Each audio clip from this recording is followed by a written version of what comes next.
Good morning, everybody. Thank you so much for joining us for today's Counselor Connect session. I'm going to go ahead and get started because we do want to take our full 90 minutes of time with our presenter today because she has a lot of great information to share with us. My name is Amanda Callahan. I'm a school counseling consultant and also the coordinator for Counselor Connect. We are very excited for our session today, which is cultural comprehension and working with LGBTQ plus students. So thanks again for being here. Before we begin, I do want to share just quickly about Counselor Connect for those of you, especially who are just joining us for the first time today. Counselor Connect is a community of practice for student service professionals. It is led by practitioners through 4 Counselor Connect tactic teams. Those teams include a comprehensive school counseling team, post-secondary options, social emotional learning, and student and family advocacy. Today's speaker was actually highly recommended by one of our members of our SEL tactic team. And again, we're really excited to welcome her today.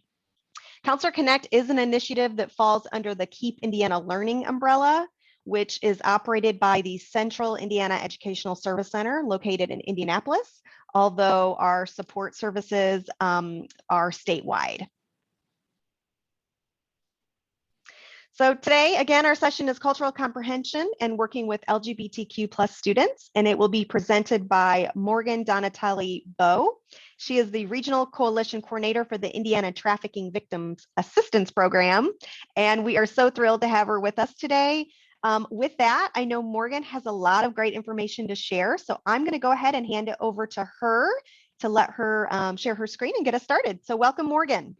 Thank you so much, Amanda, and I really appreciate the invitation to be here today and have this conversation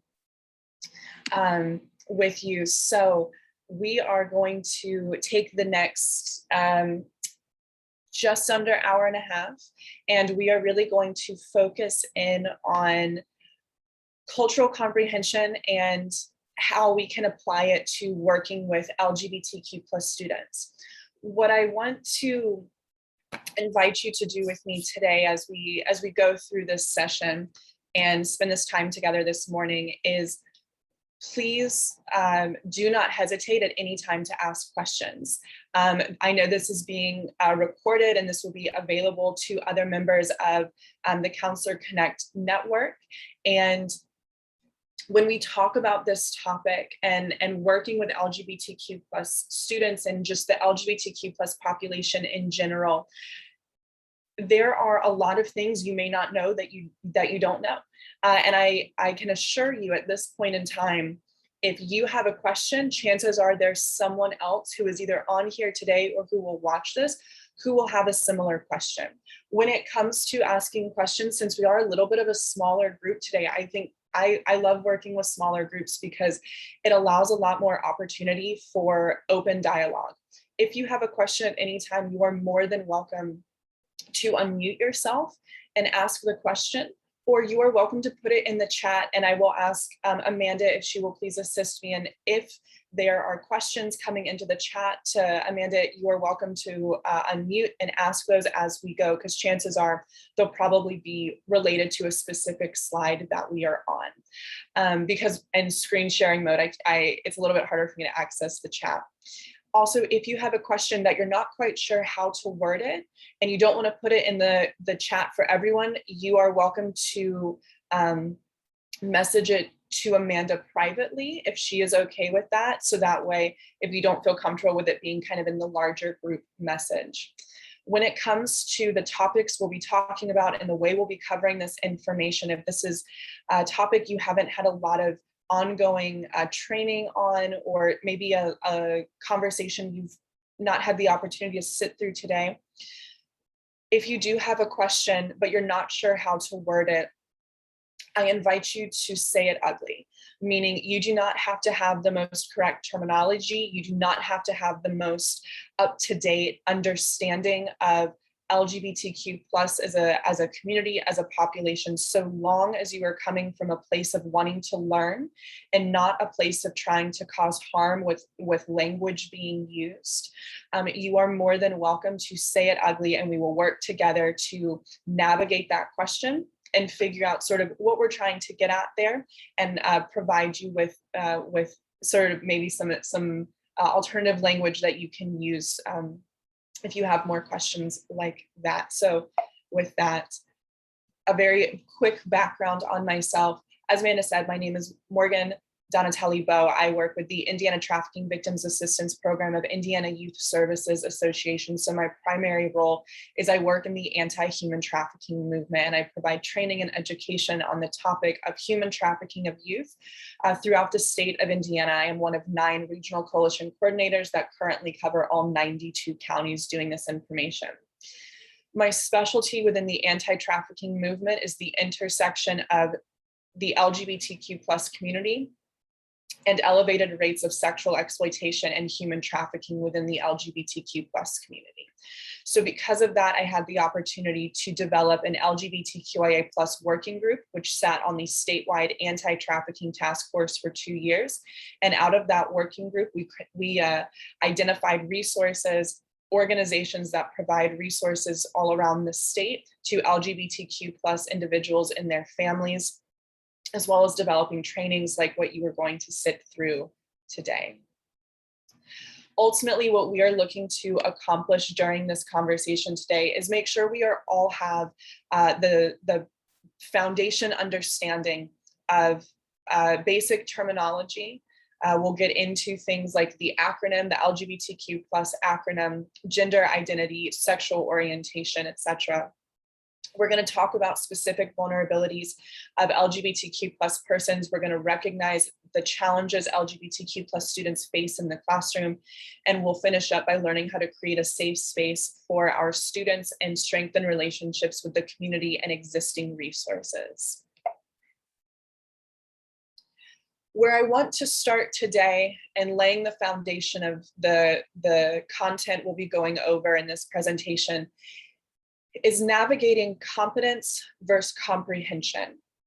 We can see on the slide, we have the original definition of cultural competence, something that I am sure as counselors, as individuals working in school systems, you are likely familiar with, right? Cultural competence as a set of congruent behaviors, attitudes, and policies that come together in a system, agency, or amongst professionals and enables that system, agency, or those professionals to work effectively in cross-cultural situations. Now, on paper, there's nothing wrong with cultural competence. As we started to gain a better understanding of what competence meant, what cultural competence meant, and how it applied to the workforce and all different agencies and organizations, we saw the intention behind it, right? And the intention behind cultural competence is being able to recognize that every single person you encounter is going to come from a different lived experience.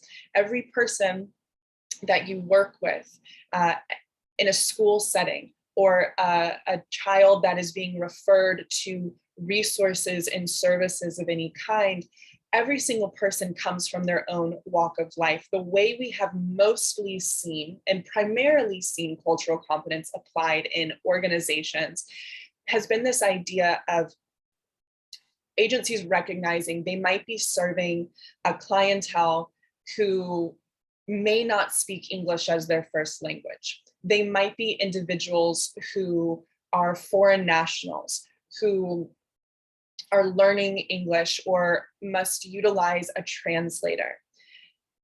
And that understanding, that ability to recognize that people are coming from different lived experiences is then put into action in the form of cultural competence by hiring someone to act within the agency as a translator. They likely already have another role. They might be a social worker, they might be a caseworker, but they also can speak another language. It's typically one language, most often being Spanish. But as we've seen this unfold over time, sometimes the way it ends up looking is the primary translator for an agency is an individual whose primary language is English, but who can kind of speak Spanish, maybe took a few classes in college, and they act as the primary translator for that agency. Competence without comprehension is essentially to make a beautiful and well-oiled machine without knowing how to make it. And that's a quote from philosopher Daniel Dennett. And what this tells us is recognizing diversity is not the same as actively working to remove barriers. And that is where we go from competence to comprehension. It is about respect, compassion, and ultimately about eliminating disparities and disproportionalities. When we're talking about how we go about elevating from competence to comprehension, we apply 5 different components in an effort to build a culturally comprehensive program. And we do this through recognizing diversity, striving for inclusion, taking an anti-oppression approach, recognizing the social detriments of health, and ultimately aiming for equity. When we're talking about recognizing diversity, diversity is commonly understood in dimensions that include race, culture, language, gender, sexual orientation, but it goes beyond that. That's often when we're talking about diversity, that's what we really break it down and condense it into: race, culture, language, gender, sexual orientation. But diversity also encompasses age, ability, income, family status, literacy level, educational background, housing, immigration status, mental health status, among many other characteristics. So being able to recognize all the components that make up diversity. When we strive for inclusion, the principle of inclusion involves a clear recognition that people are sometimes treated unfairly or excluded because of their differences. To strive for inclusion means engaging underserved groups in meaningful ways and proactively removing the barriers to their participation. When we are talking about working with LGBTQ plus students, recognizing the challenges they are going to face and the way that our schools are currently set up and the way that society is currently set up, the challenges, the barriers this community is going to face in trying to access equitable services and resources, equitable education, and actively removing, to not just identify what those barriers are, but remove the barriers so that way those children can have equitable spaces. When we take an anti-oppression approach, we understand and recognize that all forms of oppression have common roots in inequality of power and privilege. Therefore, a diversity initiative that takes an anti-oppression approach doesn't work on just one ism, but strives to end all forms of oppression.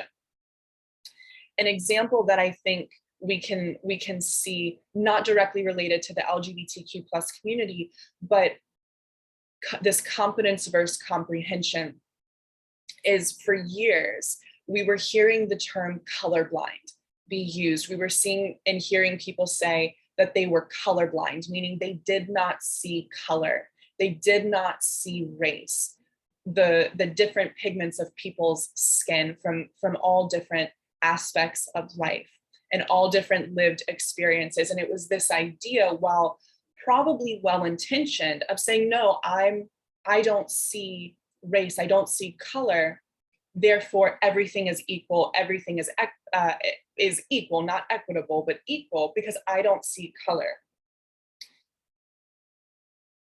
By being comprehensive and working towards being equitable schools, right, we are going to recognize and understand there is value in the differences people bring to our day-to-day experience. The most powerful thing we can do in any environment is recognize there is strength in diversity, while also being able to see where those barriers can exist.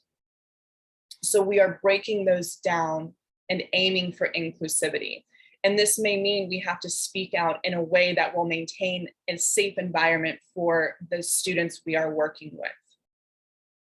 When recognizing the social detriments of health, certain life experiences have a profound impact on our ability to stay healthy and access the health system.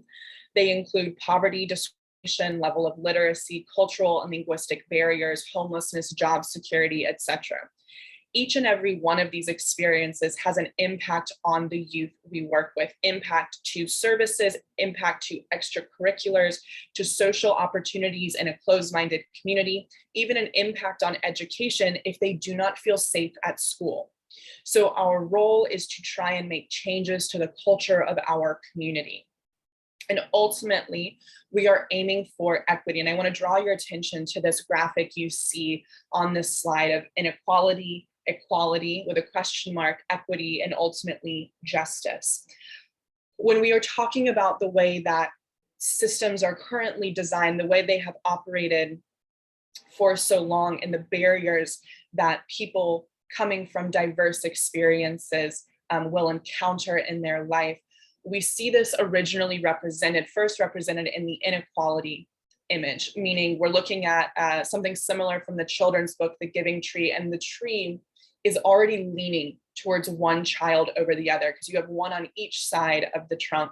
And we can see when it comes to the apples, the fruit being produced on this tree, not only is the tree already leaning to one child over the other, but there's more apples on the side that the tree is leaning towards, right? So the left side, as the tree leans, the child under that side has more opportunities because more apples are falling, versus the child on the right side of that trunk where you see two apples and still the tree is leaning away. The system is leaning away from resources for that child.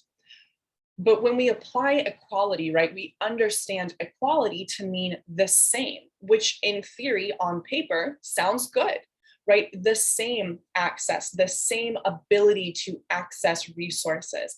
But the way we see this often come to light, right, is in this image. Now both children have been given a ladder, good, sure, but still the tree is leaning.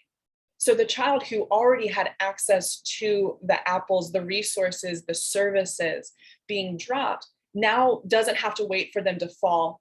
They can now access them faster, while the child on the other side of the trunk, while he has been given a ladder, still can't reach the tree, still can't reach the system in an equitable way. Versus equity, which is recognizing that the same does not equate to fairly, because sometimes people need a little bit of a larger ladder in order to access the same apples that were already being dropped on the other side of the tree, that were already being accessed by other children. So equity recognizes that treating people the same doesn't equate to equal outcomes. It means focusing on the results of equal access, equal service delivery, and the closing of health disparities. If we can do this, then we are reaching and aiming towards cultural comprehension. Because ultimately, cultural comprehension is the ability of staff and organizations to respond and effectively meet the needs of diverse groups of people. But it doesn't stop at learning about our differences. Cultural comprehension requires that we address the inequalities that different groups face in service access and delivery. So that's where we're starting from. This is our starting point, competence versus comprehension. And now what we are going to do is we are going to begin to apply that and that understanding to working with LGBTQ+ students. As a foundation for us to build upon, one of the first things we can do is recognize what the acronym even means.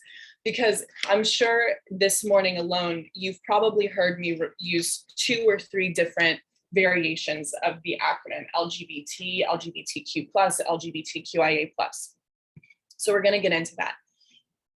There are all sorts of variations of the LGBTQIA+ acronym. You do not have to know all of the letters. You do not have to know what each of these things stand for, but we are going to start with some basic foundation terminology.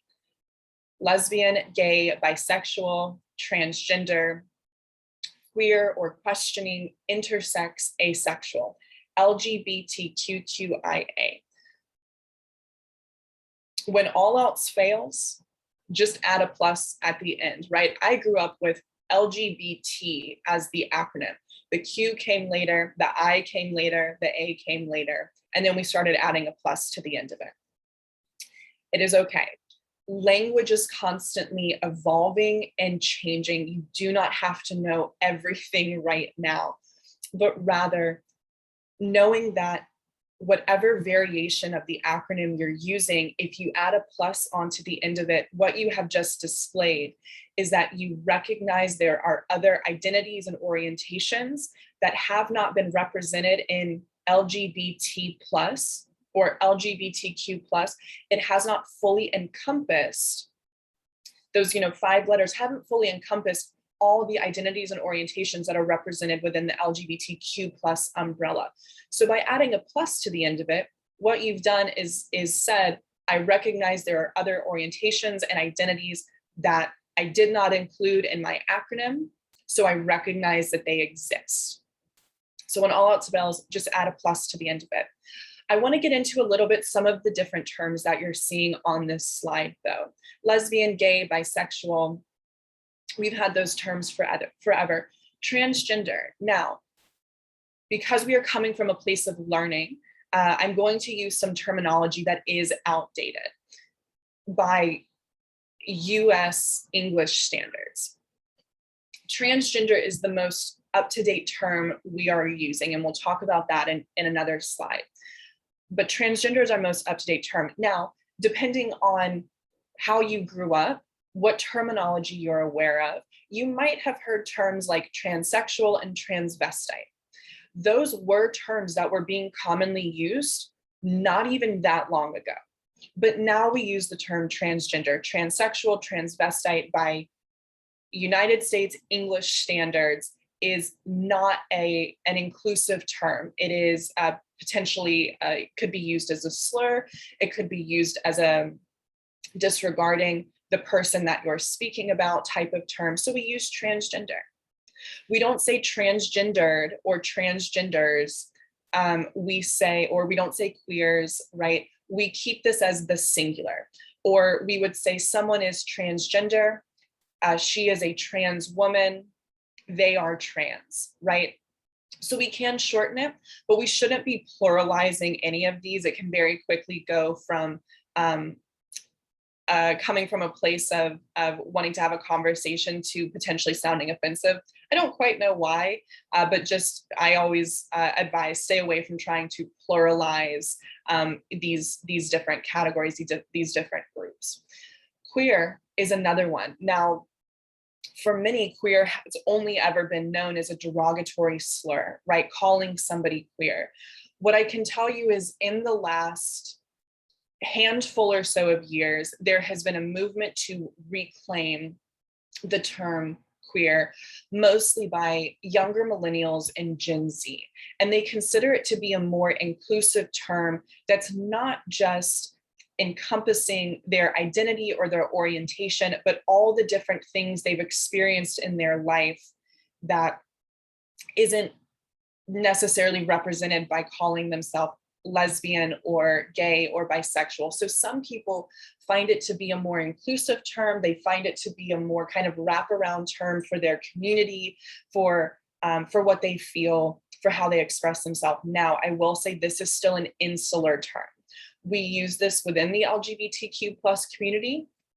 If you are not part of the LGBTQ plus community, this is not a term that should be used. This is being reclaimed within the community. You'll hear people use that term to refer to themselves at times, but unless you are given permission directly by that person to use that term in conversation, if you're providing services of some kind, this is a term that's being used within the community, not outside of the community. Intersex. In textbooks, we still see this term as hermaphrodite. But that is not the term that we use in our day-to-day language. We use the term intersex. It is a more inclusive term, and all intersex says is individuals who are born with ambiguous genitalia. There are so many variations of DNA chromosome matchup that intersex has always been a population that has existed, but they have almost entirely been written out of the conversation.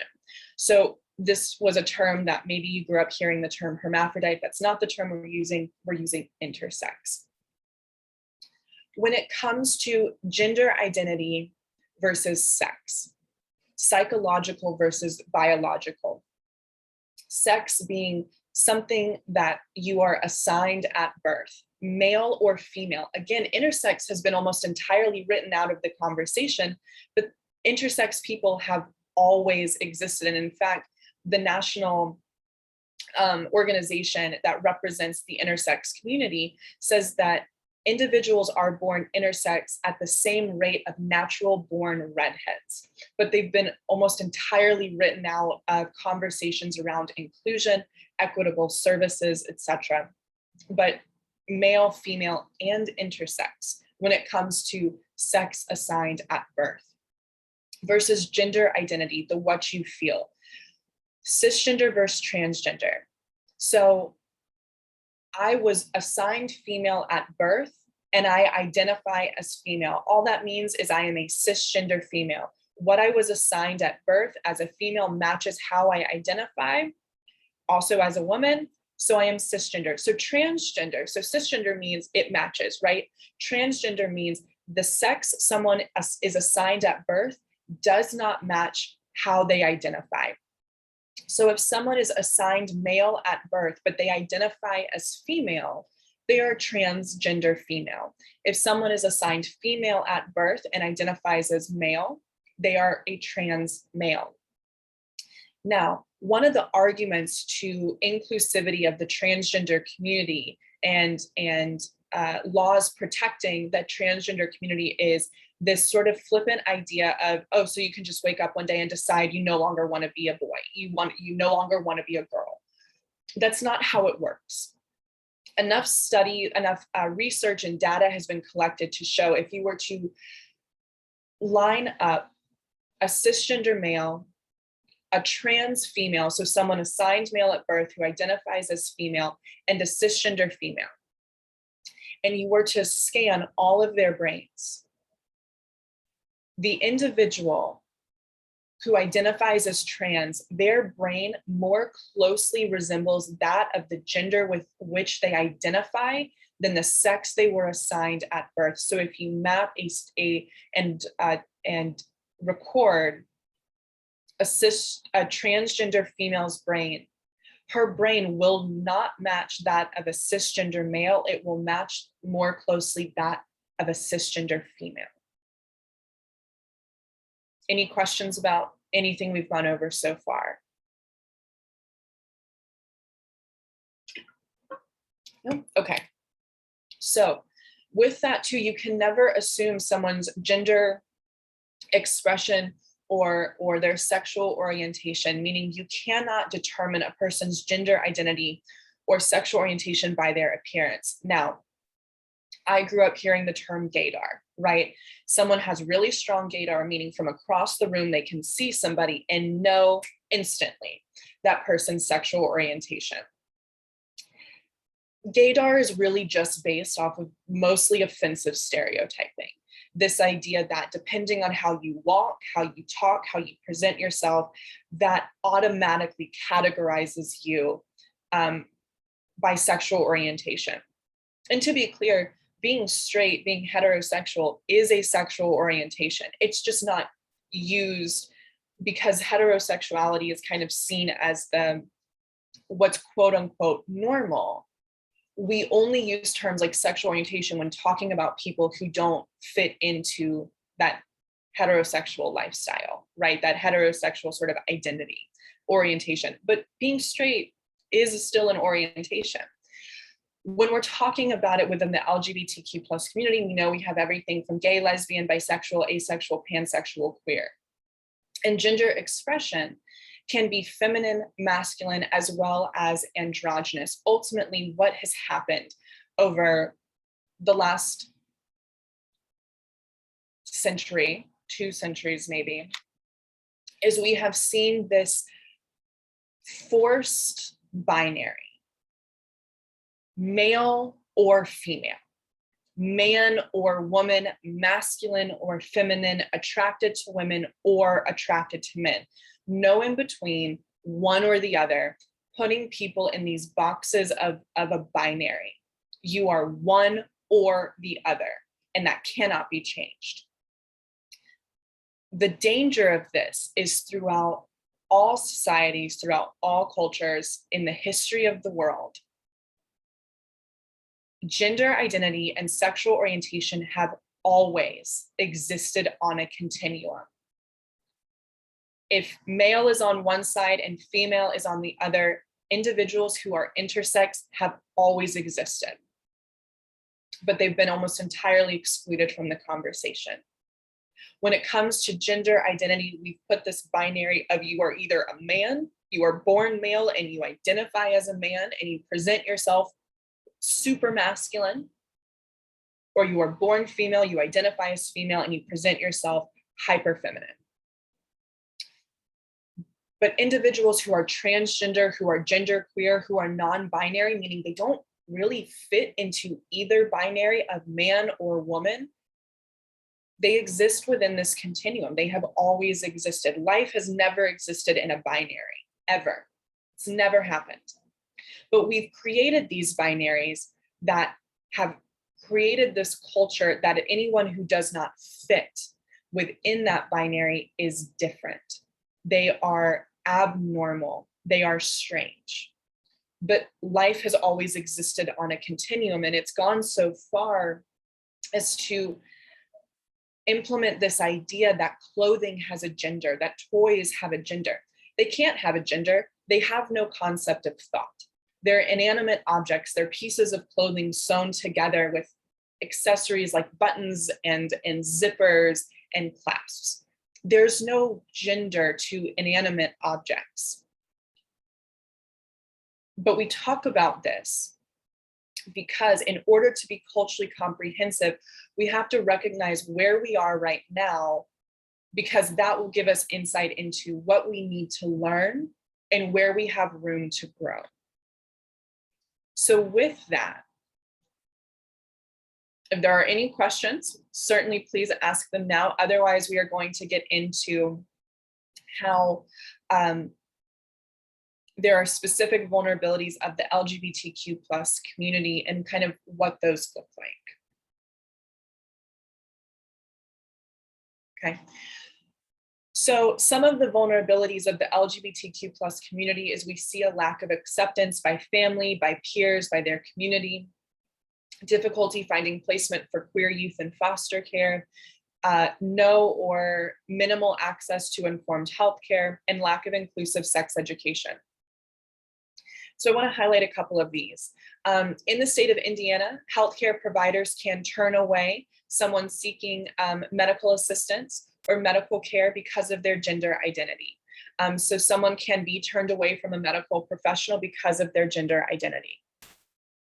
When it comes to placing queer youth in foster care, and we'll kind of talk a little bit about rates of housing instability among the LGBTQ plus community, especially LGBTQ plus youth.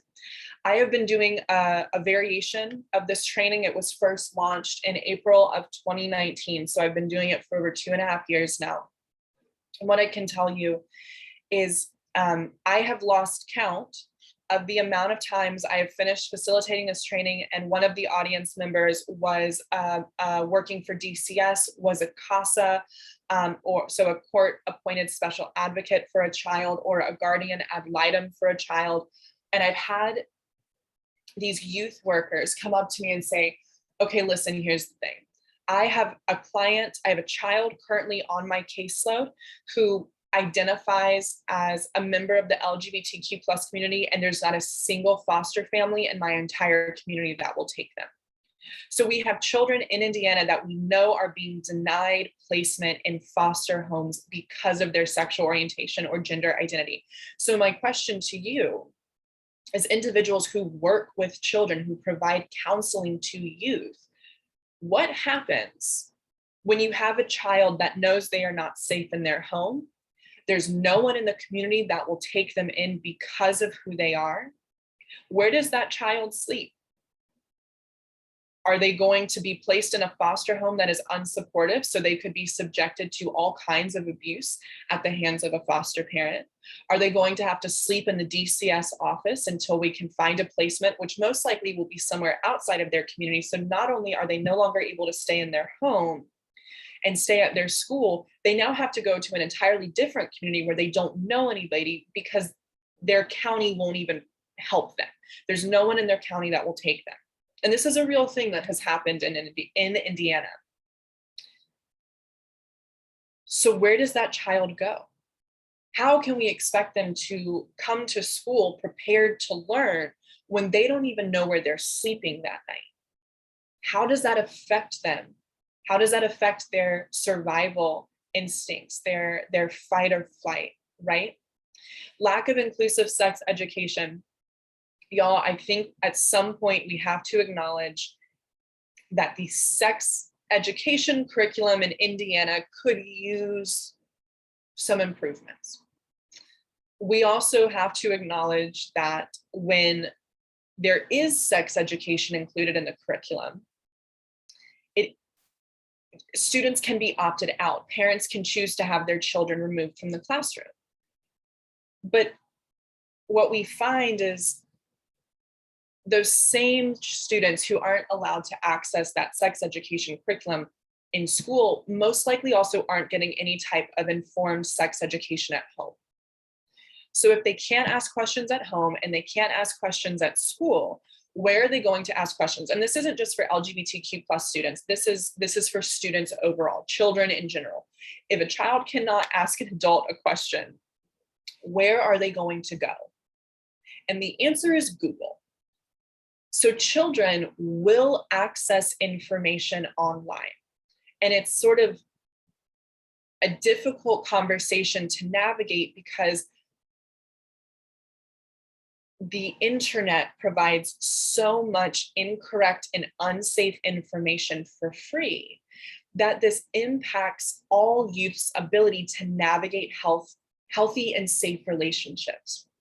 But when it comes to working with LGBTQ plus students, it's important, again, this is that competence versus comprehension. It's important to know that the only time the LGBTQ plus community is represented in any form of a sex education curriculum is specifically when talking about HIV and AIDS. So these children, the only inclusive, quote unquote, aspect of a sex ed curriculum that they might be allowed to sit through is talking about HIV and AIDS. What does that tell children about their ability to navigate safe relationships? And as we see the way these vulnerabilities impact our youth and understanding those a little bit more, we know that for our gay, bisexual, queer, or questioning boys, we see rates of bullying and hate crimes. We see them being stereotyped as overly sexual and inviting sexual contact all of the time. And we often see their first sexual experiences and education take place online. As I said, my full-time job is I work in the anti-human trafficking movement. So we see the LGBTQ plus community being vulnerable, more vulnerable to things like exploitation, because if they don't have this support system, if they don't have this foundation of someone they can go to ask these questions, they will seek them out somewhere. And at that point, we have no control over who is providing them that information. And the impact that has over time. For our lesbian, gay, bisexual, and queer or questioning girls, we also see bullying and harassment. We see them being misunderstood. They're told they're just a tomboy. Their feelings are dismissed if they try and come to talk to somebody about maybe feelings that they have. They're told we all of our friends, it's accepted and considered normal for female friendships to be more physical, for there to be more physical contact, for you to have that really close emotional relationship with each other. That's how a lot of female friendships formed, and those bonds are created. But if you have someone that's questioning their sexual orientation and it's just being dismissed, by the people they might be trying to seek information from that has a lasting effect. And especially for trans individuals, we see the most brutal violence and hate crimes. I would be remiss if I sat through this whole training and did not acknowledge that the most vulnerable population within the LGBTQIA community is the trans community, specifically trans women of color. They are experiencing hate crimes and homicide at a much higher rate than anybody else in the community. And we also know they have difficulty finding housing, employment, and proper healthcare because they can be turned away from healthcare, they can be denied employment, and they can be denied access to housing. Now, there was federal legislation passed within the last year that said, there would be protections for the LGBTQ plus community around things like housing, employment, etc. But when it comes to how that is really enacted in state by state, we can still see how that discrimination is at play. So from a service provider standpoint, understanding these vulnerabilities allows us to see how these issues that we've covered can put youth at a higher risk for things like homelessness, substance abuse, self-harm, sexual abuse, and exploitation. And I want to provide some insight on a couple of these. In general, in school, surveys have been done that identified ages 8 to 18, 3.2 million youth identified as LGBTQ+, with 1.6 million falling within grades 9 through 12. And within that, 150,000 of those students ages 13 to 17 identifying as transgender. 34% of individuals in these surveys reported experiencing family rejection. 26% of students reported always feeling safe in their classroom. And only 5% of students said their teachers and school staff were supportive of LGBTQ+ people. We know that 85% of students still hear the term gay used in a negative way. And we know that LGBTQ+ individuals are almost 3 times more likely than others to experience a mental health condition such as major depression or generalized anxiety disorder. We also know when it comes to harassment, bullying, both in-person bullying and cyberbullying, the LGBTQ+ community are experiencing and reporting higher rates of school, of harassment and bullying at school, as well as cyberbullying. There's a lot of statistics floating around that say 1 in 4 or 25% of the population identifies as LGBTQ+.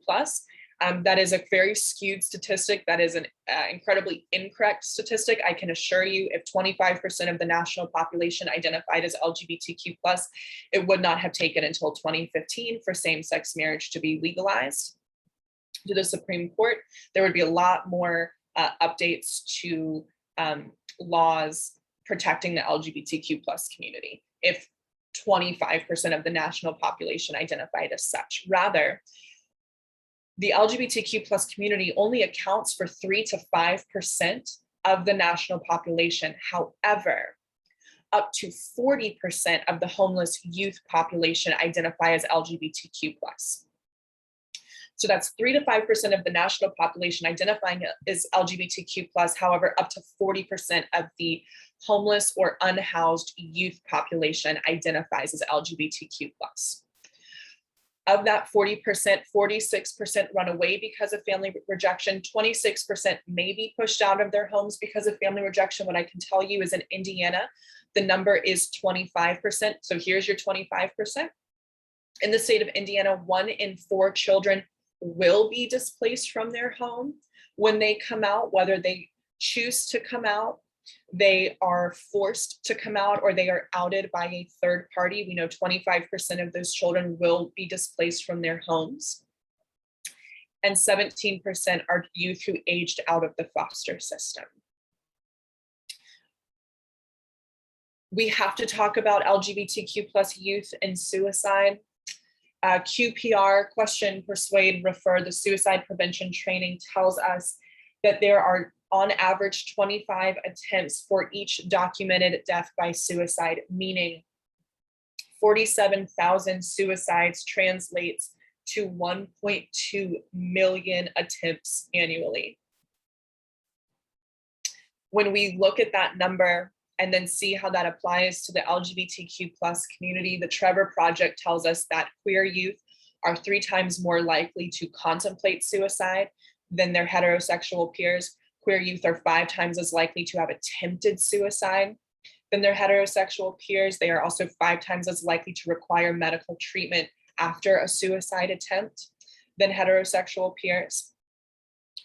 40% of transgender adults have attempted suicide, with 92% having attempted before the age of 25. Now, as a reminder, it is commonly understood the human brain is not fully developed until the ages of 25 to 26. So 92% of the 40% of transgender adults who attempted suicide attempted before their brain was even fully developed. What does that tell us about their sense of safety and support navigating day-to-day life? And we also know that queer youth are 8.4 times more likely to attempt suicide if they come from highly rejecting families versus families with low or no levels of family rejection. We also know 1 out of 6 students nationwide, grades 9 through 10, seriously considered suicide in the past year. And each episode of LGBTQ plus victimization, such as physical or verbal harassment or abuse, increases the likelihood of self-harming behavior by 2.5 times on average. Additional vulnerabilities our students face are those physical and psychological threats or harm, feeling isolated or ostracized, that rejection by family, friends, their school, potentially their religious affiliation, name calling, and self-hatred. And so as counselors, as individuals working with students, it's very important for you to know the types of things that they might be going through, that they are struggling to verbalize. They may not know how to verbalize. And that's all going to impact their ability to safely navigate their day-to-day at school. And I know I said this earlier, but I just have to reiterate it. When it comes to students coming to school, at that age, from elementary through high school, their school is their community. They are there 35 to 40 hours a week, 30 to 35 hours a week in school. Those are the people they see every day. That is their community. If they don't feel safe at home and they don't feel safe in their community, where are they going to turn to? And those are things we have to consider when we're asking, maybe why do we only have a school? Why do we have a school that only has maybe 3 kids that are out? It's not because the LGBTQ plus students aren't there. It might be because they don't feel safe or supported. They don't know how to access a support system. And so all of that has an impact on how they're sort of navigating the day-to-day. But what we're going to spend the remainder of our time really focusing on is taking that information and understanding how we apply that to building open and safe spaces for our LGBTQ plus students. So we kind of break this down into creating intentional invitations, advocacy, and referrals. When it comes to creating intentional invitations, and really what we will be exploring during this portion of the training is trying to help you understand what students might need from you as counselors, from their teachers, from administrators. Because if you are not a member of the LGBTQ plus community, you aren't inherently going to know what students need in a school setting. In order to be equitable to your LGBTQ plus students, we need to look into what makes them comfortable, what could make them uncomfortable, and what their expectations may be of a safe classroom. So as educators, by asking these questions, you will be better informed on how to provide your students with safe spaces and how you are going to communicate with them and express that so they know they are in an inclusive space. So before we really get into these best practices, I want to note that the things we are going to be talking about are all things that have to be taught. Right? As I said, if you are not LGBTQ+, if you do not have this lived experience of navigating schools where you don't feel safe or respected, a lot of this may not feel like a natural response. So these may feel like big adjustments, but I encourage you again to ask questions because we are all constantly learning all the time. So it takes time, and I will say it is okay to make mistakes. So with that, getting into some of these best practices. When we start with inclusive language, policies, pronouns, school forms, handbooks, I want to talk about pronouns. So you might notice on my screen, I have my name, Morgan Donatelli Bowe, as well as my pronouns, she, her. And your pronouns are just how you identify, right? So if we have an individual who identifies as male, might be he, him. I identify as female, so I'm she, her. And someone who identifies as genderqueer or non-binary might request the use of they, them pronouns. And I want to talk through that. So I had a kind of a funny encounter with one of my colleagues when these trainings were originally being developed about 2.5 years ago. And when I was talking about how I wanted to include a conversation around pronouns, my colleague turned to me and said, okay, I need you to help me understand this, because I thought, she's saying this, I thought by introducing yourself with your pronouns, it was kind of this subtle, like wink, wink, nudge, nudge. If I'm introducing myself with my pronouns, I'm like kind of identifying that I'm part of the LGBTQ+ community without outing myself, because pronouns are being utilized by the LGBTQ+ community. That's really where this conversation stems from. So if you're using them, if you're putting them somewhere where people can see them, or introducing yourself, that must mean you are also part of the LGBTQ+ community. And that was the first time a thought like that had ever occurred to me. So I want to make sure we're very clear. Having your pronouns displayed is not indicative of your orientation or your identity, but rather having your pronouns displayed allows for individuals who may need to request a pronoun change to look at you and know that because you have your pronouns out for display, they can come to you and seek guidance and assistance, and you will support and affirm their pronouns. It is a non-verbal cue that lets students know that you are a safe person, and that's huge.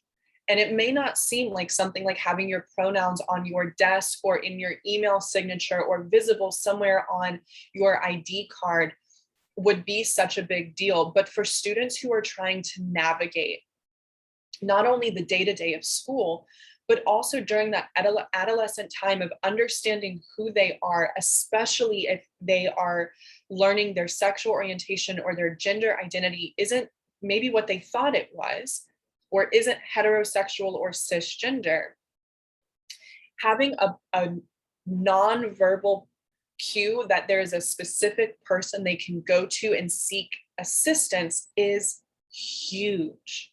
So that's what having your pronouns displayed means. It's not identifying as a member of the LGBTQ+ community, but rather it is a nonverbal cue that lets students know that you are a supportive person and you will support and affirm their identity and the pronouns they have requested. When it comes to policies within your school, when a student comes to you and maybe requests to go by different pronouns or utilize a gender neutral name or a different name while they're at school, I want to make sure you are all comfortable with how you can go about handling that. Because first and foremost, the most common question I get is, well, do I have to notify parents? And the answer is no, you do not have to notify parents. If a student comes to you and requests a different name to be used or different pronouns, you do not have to notify the parents of such a request. So a best practice approach for this is first, thank the student for feeling comfortable to come to you. Ask them what they would like changed, but also what I can tell you, if a student is coming out to you or disclosing that information to you, they identify you as being a safe person, meaning they are open, most likely, to having a conversation with you.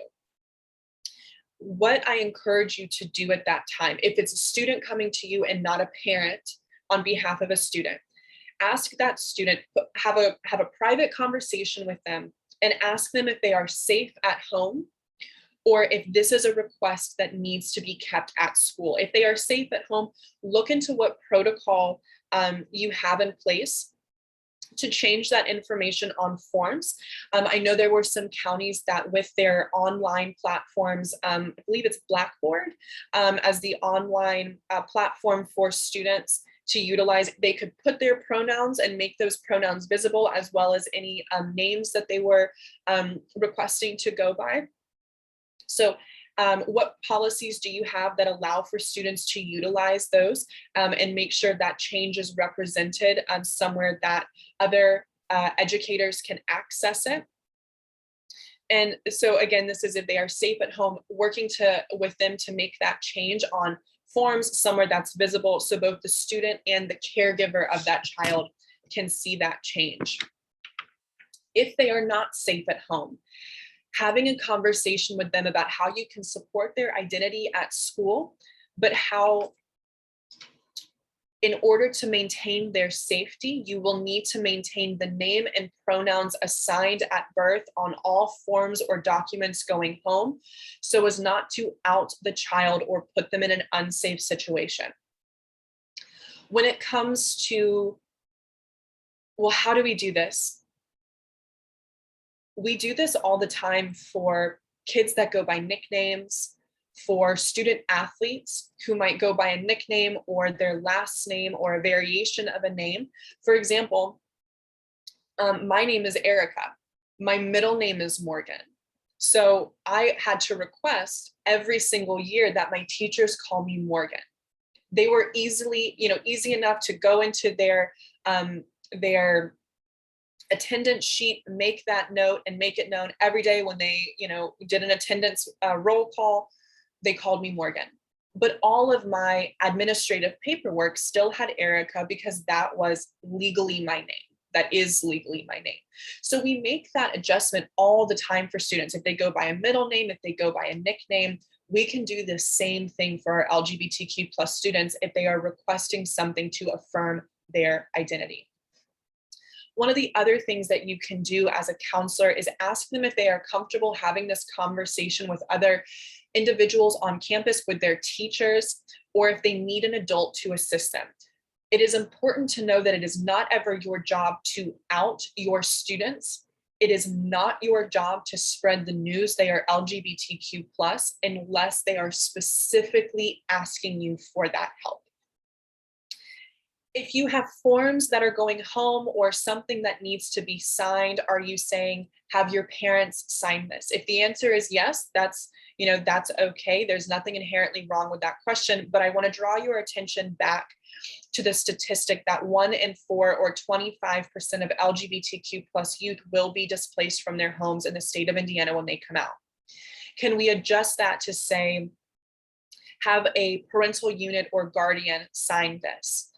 You don't know if these children are still at home or if they've been kicked out. You may not have that information readily available. Is there a way on your campus to have something for students who have been displaced and cannot get a parent to sign off on something because they are no longer safe at home? Is that child in custody of the child welfare system? Have they been placed with a foster parent, or maybe a friend and a friend's family has opened their home and that child is staying with them while legally their friend's parent is not their guardian? if DCS is not involved and has not put that child elsewhere, that friend's mom kind of assumes the role of the parent of the child that they are providing shelter for. So is there something we can do to make sure whoever is their caregiver at that time, if they have been displaced from their home, can sign something on their behalf, can keep them safe, and sign documents? You know, if you're working in a public school or a private institution, you may or may not have uniforms. Regardless of if you have uniforms, I imagine your schools have a dress code. Is your dress code inclusive? Is nail polish allowed for cisgender female students, but not for those who identify as male? So every school has a different dress code, but I urge you to look at what yours is and try to see if there are any policies that are enforcing the gender binary or gender dichotomy. In your classroom or in your office where you're providing guidance to these students, do you have posters up on the wall? And are they just representing boys and girls, or are there posters that can be viewed as gender neutral or gender inclusive? Are there? Morgan? Yes. We have a question in the chat, if Thanks. it's an okay time to ask. Sure. So she says, I am in a current situation with middle school administrators that are demanding that a parent be contacted if a student comes out to us. I know ethically and morally this is not acceptable, but the counselor working with the student is new to the profession and feels a lot of pressure to do this. Any advice? You do not have to do that.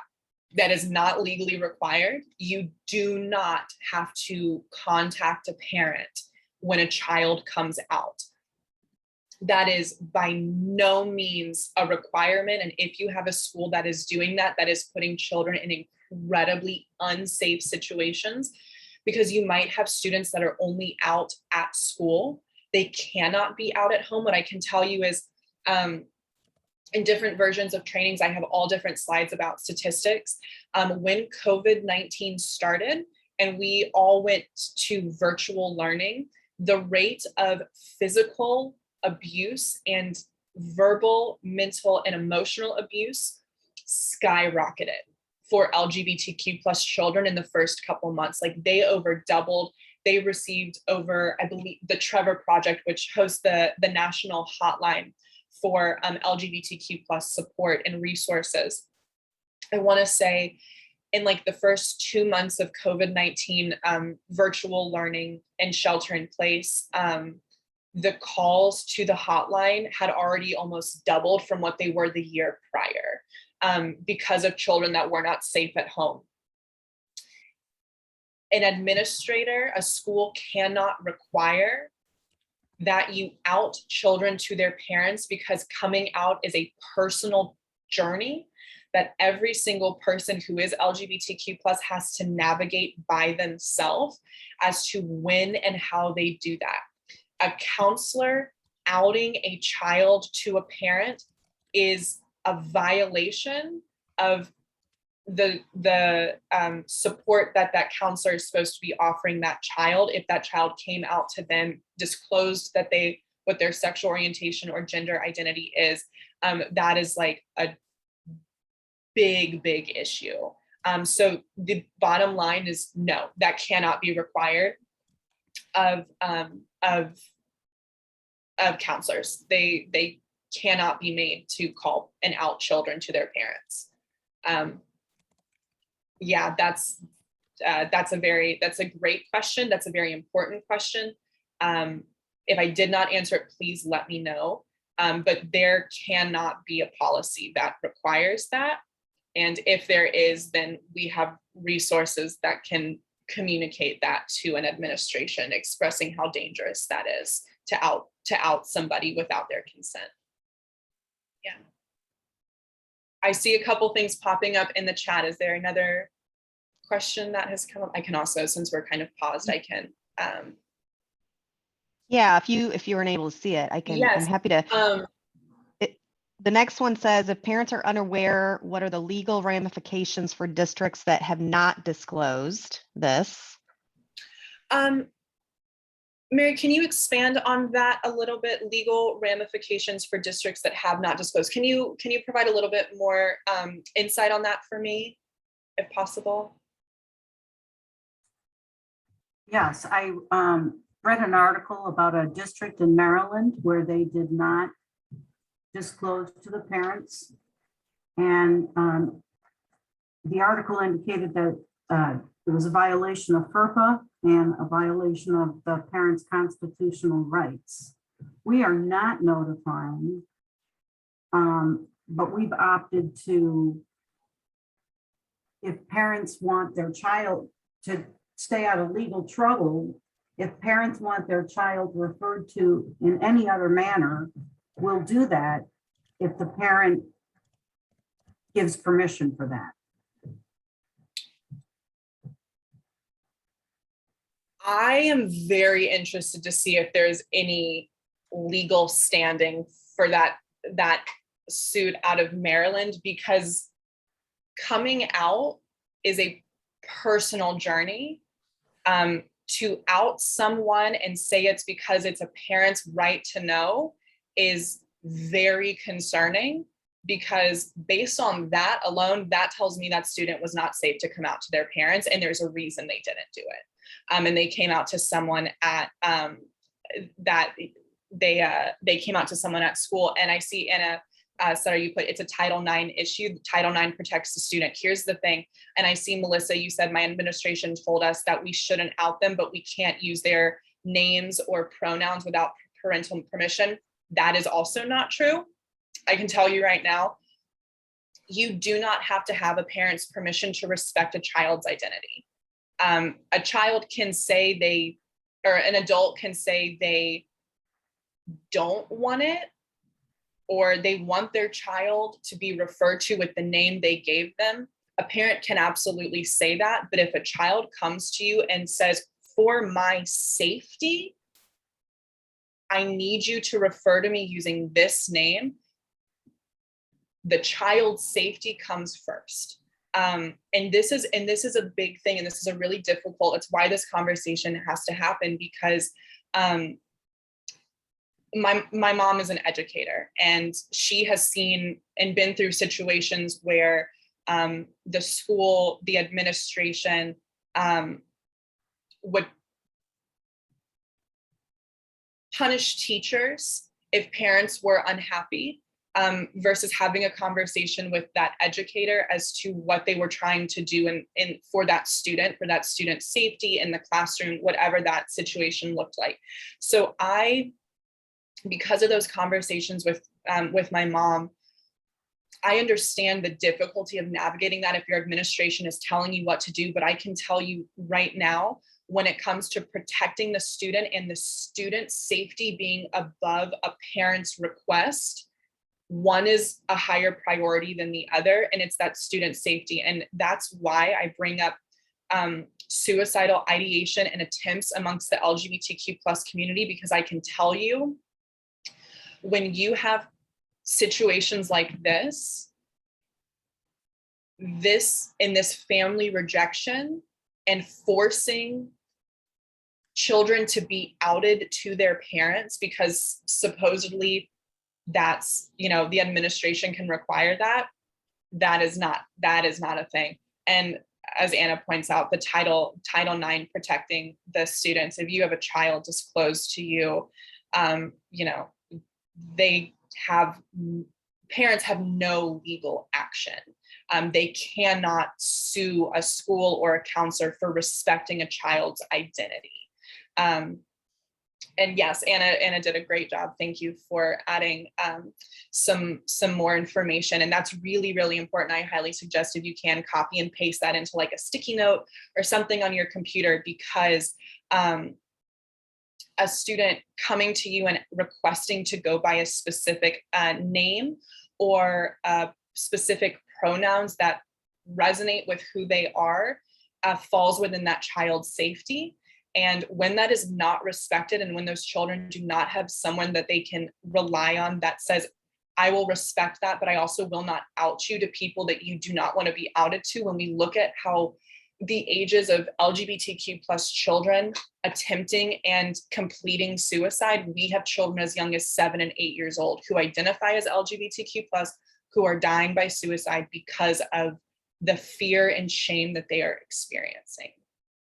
So as counselors, you do not have to out that child. You should not ever out that child. There is no basis for any legal ramifications for not disclosing a child's gender identity or sexual orientation. And honestly, with that in mind, depending on what school you're operating out of, you might have to have a conversation with that child if they are not ready to be out to the rest of the school, because that's part of it too, is they might be coming to you and they want you to be the one person who knows. You might be the one person on campus that they look to call them by the name with which they identify, with the pronouns they identify. They might not be ready for the whole school to know. You might be their point person, their support system. So supporting that and understanding, you know, the sort of protections you have as a counselor providing a service to a student when they are coming to you seeking assistance. Does that make sense? Are there more questions? I see, Anna, I respect everything you are putting in the chat. You're doing a fantastic job. Thank you for including the Indiana legal codes and the protections for counselors. Are there more questions that have come up about that though as we've been speaking? Or are we all on the same page with at least feeling somewhat comfortable knowing that there is no basis for legal ramifications and that schools cannot require you to out children if they have disclosed to you? It's tough. This is why we have these conversations, because of things like this and concerns, for this very reason of being told that, you know, you can be held legally responsible if you do not out a child. And I assure you, if there is a movement to have parents being threatened with legal ramifications for not outing children, tells me a lot about the safety of that child in their home. So yeah. Amanda, Anna, thank you so much. You've provided some fantastic insight. Also, it is important, it is really helpful to know.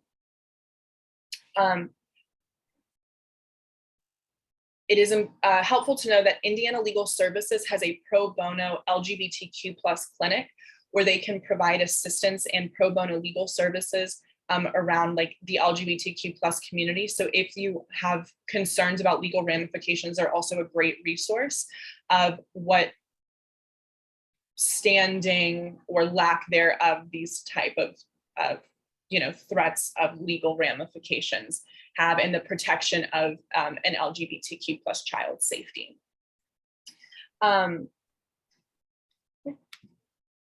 It went backwards. I see Melissa. So the other side of a student is bullied because of their requested name, but we haven't told parents.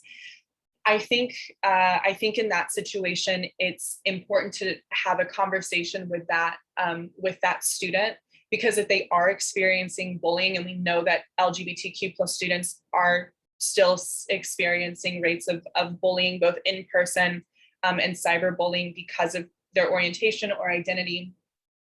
It is important, if you have been identified as that child's kind of safe adult support system, to have a conversation with them if they're coming to you and saying that they're being bullied, and ask, you know, at what point do we get the parents involved? Because if they're not safe at home and they're not safe at school, we need to have some sort of resource for that child. And I also want to point out, I know we've talked about homelessness and children being displaced because of coming out. I do also want to make you aware that Indiana is still one of the states with the highest number of conversion therapy and reparative therapy programs in the country. So the fear of coming out is so real. And it's one of those things where once you do it, you have to kind of navigate that for the rest of your life. and decide how you come out, who you come out to, when you come out. I call it the LGBTQ plus superpower, because that's a really nice word for it, which is a survival instinct. LGBTQ plus kids who are not safe in their community, in their home, in their school to come out, or do not feel like they have the support. I call it our superpower, but what it is it's a survival instinct. It's a fight or flight trigger response. A queer person can walk into a room and without ever speaking to anybody can know whether or not they are safe to come out in that space. I'm not kidding. I call it our superpower. It is a survival instinct. So LGBTQ plus kids are in constant fight or flight mode, which interferes with their trauma response to things and their ability to navigate situations safely, which is why having a supportive adult is like really, really, really important for these kids.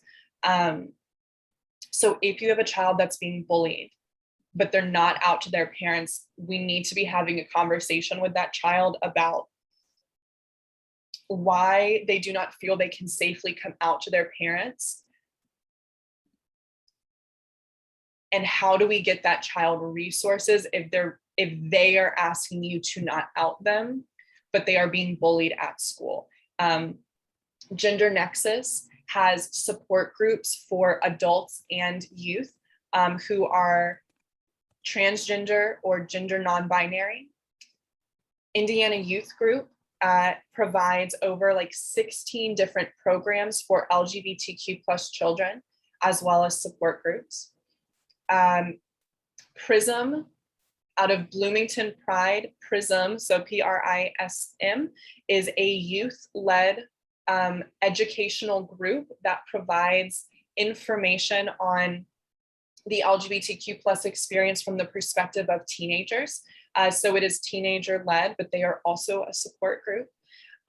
So it is not the easiest thing to navigate, and you will not have all the answers today, but a lot of this too is being advocates, is being able to look into what resources exist within Indiana, as well as national resources. If you have a student that is being bullied and they cannot come out to their family, they need to be referred to the national hotline through the Trevor Project, which you will have that number before the end of today. They also have a support group for youth.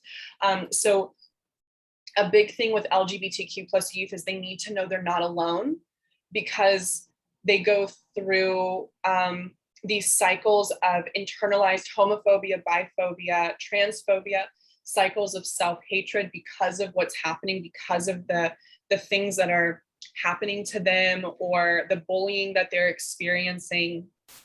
And the reason these resources are so important is because it lets them know they are not alone in this situation, and that there are other people, adults and other youth, who have been where they have been. This goes back to years ago. There was the It Gets Better campaign, which was for adults to record their story and be able to say it gets better of the things they experienced trying to come out or coming out when they were young, and all the ways that that is really scary. But how with support and resources, it gets better. It's just a process. And I haven't seen the It Gets Better campaign in quite a while, but I do remember that was the philosophy behind it, is letting students and children see that adults who are LGBTQ plus, who grew up and went to the school of their dreams, who work, who are married, who have families, like these kids need to see that these adults exist and live a life that they can envision and that they are allowed to dream for, and that there are people who can provide resources for them if they are not safe with their family or in their school. So these are really great questions, and I'm so glad that y'all are asking these, and I definitely encourage you to be copying and pasting. Please don't apologize, Anna. Yes, you are more likely, especially because of protections of LGBTQ plus individuals, there can be ramifications for not respecting a child's or an individual's identity and refusing to. So if you have a child, especially someone who is trans or non-binary, this is what we call dead naming, is when they do not identify with the name they were assigned because their gender does not align with the name that they were given at birth. So if you have someone that's a trans male and they were, given the name Elizabeth at birth, they do not identify with that name. And if you continue to call them Elizabeth, this is the act of dead naming a child. And this does increase suicidal ideation and attempts by not respecting that child's identity. There can be life-altering ramifications to dead naming a child and refusing to respect their identity. So Anna is over here with great information and great resources. So thank you so much. And yes, the update about transgender identification. When it comes to reinforcing the gender dichotomy, again, we kind of talked about this a couple slides ago with just, are you saying, good morning, boys and girls, or can you say good morning, learners? Hello, students. I was born and raised in the South, so morning, y'all is like a completely acceptable introduction in any level of organization or agency, y'all as an all-inclusive term. So as we are sort of navigating our policies within the school, are we still projecting this idea of one or the other, or can we change our language little by little? It doesn't have to be a huge overnight change to be respectful of all identities and inclusion. So creating intentional invitations. I know we're moving a little bit quickly here at the end, but I'm glad because we've had some fantastic questions. Your office, your space, do you have something physical that acts as like a nonverbal cue that these youth can see that tells them they are represented? Having your pronouns visible, Hey, having Jeremy. How you doing? Yes, hello. Hi, how you doing? We'll see. Can we make sure that everyone's I wanted to talk through, I think, is Henry coming back to school tomorrow? I believe he is supposed to, because it was a 3-day suspension. Sorry, 1 second. I don't know what's going on. Okay, so I'm gonna mute everybody. okay.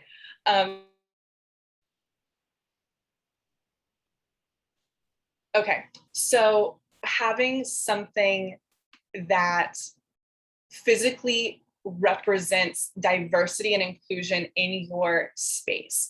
That might be having, for elementary age, having books, for our middle and high school level, having young adult books as well. We see response from parents of, I don't want this type of literature in a school.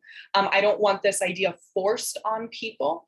Every child deserves to see themselves represented in literature and in the classroom. So just having something that a child can see and know that if they want to pick up a book, they can see themselves represented as the protagonist, as the superhero, that's incredible. If you are working with children who are not supported at home, they cannot go to the public library and check out a book and take it home about an LGBTQ plus couple in a fiction novel or in a graphic novel.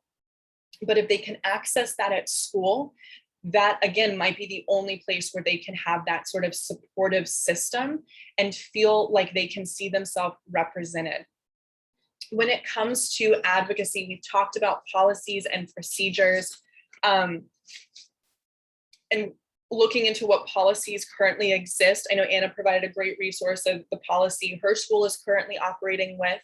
Are you familiar with the way that Indiana laws are impacting the LGBTQ plus community? So I'm really glad we talked through a little bit of Title IX information today, as well as legal threatening legal action about not outing a child to their parent, but making sure that you look into your protection under Title IX and the Indiana Code of confidential conversations with students as a counselor. When it comes to other forms of visible advocacy, in addition to having books, potentially having a safe space sticker somewhere that you can have, again, something showing that your office, your space is inclusive, it is equitable, that you will respect people's identities and orientations and pronouns. And even if a child is not LGBTQ+, at least even having representation on campus and having visible advocacy, what I can tell you is GSAs and these groups on campus that are for LGBTQ+ youth, while they might be designed for LGBTQ+ youth and supportive of the LGBTQ+ community, schools that have GSAs or on-campus groups for LGBTQ+ students and advocates also have lower levels of bullying overall throughout the entire school. So having organizations and student-run organizations that really highlight respect, support, affirmation, equitable resources and services has an impact on the entire school. When it comes to being a counselor, if you are working with a child that you think needs additional assistance, if you do not know them, do not refer. That's why I bring up Indiana still having a huge number of conversion therapy programs, because we're, I think, currently number 2 in the country for the rate of conversion therapy programs in the entire country. As far as where children are sent to them, Indiana is like the 2nd highest state. So if you don't know, don't refer. That's why individuals like myself and Gender Nexus, Indiana Legal Services, Indiana Youth Group, Bloomington Pride with their PRISM youth focused group. That's why these organizations exist, and these kind of advocates are here throughout the state, is to try and protect the safety of children. When there is pushback about having something like a GSA on campus, my response to that is children will not wait until they are 18 years old to attempt suicide for the first time. Having somewhere they can go where they are seen, where they are respected, where they are supported, and they are affirmed is a life-changing, grounded system for them. And that your priority as the safety of the student, not the feelings of the parents or the feelings of the community. The safety of the child is your number 1 priority. When it comes to a supportive adult and the importance of having a safe space in your office, LGBTQ+ youth who report having at least 1 supportive adult were 40% less likely to report a suicide attempt in the past year. That is 1 adult that can keep a child alive. Please be that person for that child.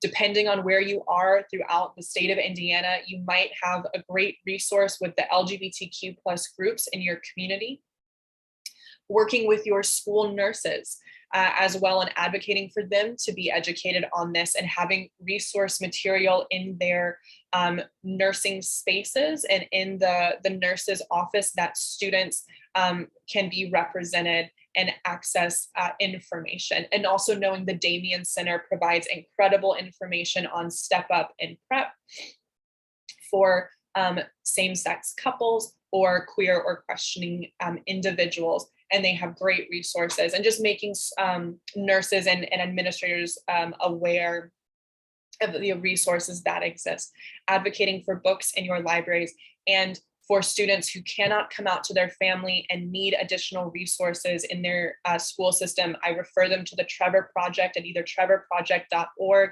or the national hotline 1-866-488-7386. Ultimately, what we have gone through today is not the end all be all. Your training is not done. Hopefully this acts as the first step for you to seek additional information and resources, because to be an advocate, to be the person, a support system for these children, is to recognize that as an advocate, you are going to constantly learn. With that, Amanda, I know you asked for a few minutes. We are right at 12 o'clock. I'm so sorry, but we had some great questions come in, so I really appreciate it. Where can I find that middle sticker? My mom found that online. That's what she has at her school, in her classroom, because she is an equity team of one. So that is the sticker that she found online and was able to get printed. So found it on Amazon. There you go.